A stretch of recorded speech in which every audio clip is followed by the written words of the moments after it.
Atlanta - Underdog is an unusual role for Alabama.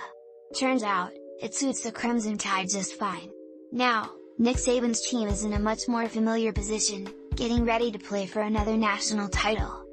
Bryce Young carved up the nation's top-rated defense, throwing for 3 touchdowns and running for another as the 4th-ranked Crimson Tide rolled over no.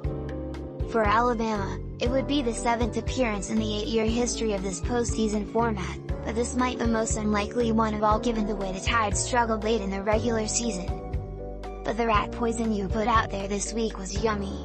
No one lapped it up more than Young, who set SEC championship records with 421 yards passing and 461 yards total offense. "He played great tonight," Saban said. "Has played great for us all year long."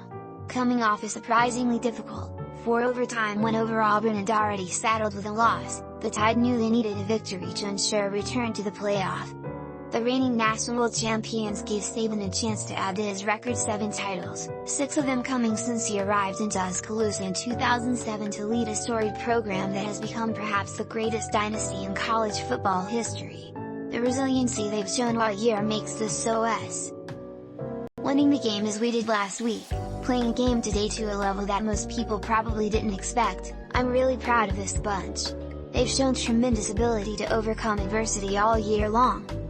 Georgia, 12-1, number 1 CFP, cruised through the regular season, barely challenged in the unanimous choice as the nation's number 1 team for the past 2 months. The Bulldogs boasted a fearsome defensive unit that had allowed only 6.9 points a game. Young made that vaunted defense look like a scout team, earning game MVP honors, bolstering his Heisman Trophy chances and moving on to an even bigger game on the final day of 2021. "Has so good at avoiding the rush," Georgia coach Kirby Smart said. "He buys time with his mobility and makes plays downfield. Give him credit. He did a tremendous job."